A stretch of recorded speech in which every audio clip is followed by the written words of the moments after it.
അസ്സലാമലൈക്കും വറഹ്മത്തുള്ളാ. അൽഹംദുലില്ലാ. എല്ലാവർക്കും പുതിയ വീഡിയോയിലേക്ക് സ്വാഗതം. ഇന്നിവിടെ പറയാൻ പോകുന്ന വിഷയം ദുൽഹിജ്ജിൻ്റെ 10 ദിവസങ്ങൾ അധികരിക്കപ്പെടേണ്ട ദിക്റിനെ കുറിച്ചാണ്. അള്ളാഹുവിൻ്റെ അപാരമായ ആഗ്രഹം കൊണ്ട് വീണ്ടും ഒരു ദുൽഹജ്ജ് മാസം നമ്മളിലേക്ക് കടന്നു വന്നിരിക്കുകയാണ്. അള്ളാഹു നമുക്ക് ഹജ്ജിന് വേണ്ടി തിരഞ്ഞെടുക്കപ്പെട്ട മാസം, നമുക്ക് ബലികർമ്മങ്ങൾ നിർവഹിക്കുന്നതിന് വേണ്ടി തിരഞ്ഞെടുക്കപ്പെട്ട മാസം, അള്ളാഹു യുദ്ധം ഹറാമാക്കിയ 4 മാസങ്ങളിൽ വളരെ പ്രധാനമേറിയ മാസമാണ്. അള്ളാഹു റസൂലും നമ്മളെ പഠിപ്പിച്ചു തന്നു.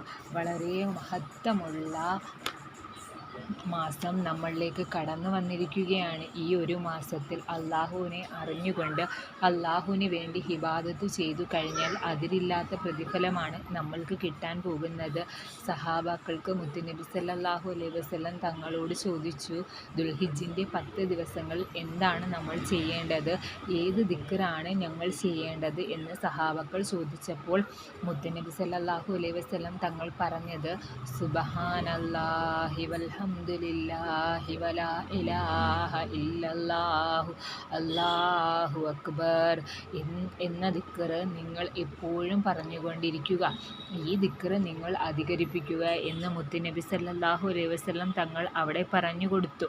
അതുകൊണ്ട് നാം ഓരോരുത്തരും ദുൽഹജ്ജ് മാസത്തിലെ 10 ദിവസങ്ങളിലും ഈ ദിക്ർ അധികരിപ്പിക്കുക.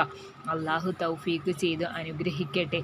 ഈ വീഡിയോയിലൂടെ നിങ്ങൾക്ക് എന്തെങ്കിലും അറിവ് ലഭിക്കുന്നുണ്ടെങ്കിൽ ഈ ചാനൽ ഒന്ന് സബ്സ്ക്രൈബ് ചെയ്ത് ലൈക്ക് ചെയ്തൊന്ന് സപ്പോർട്ട് ചെയ്യണേ.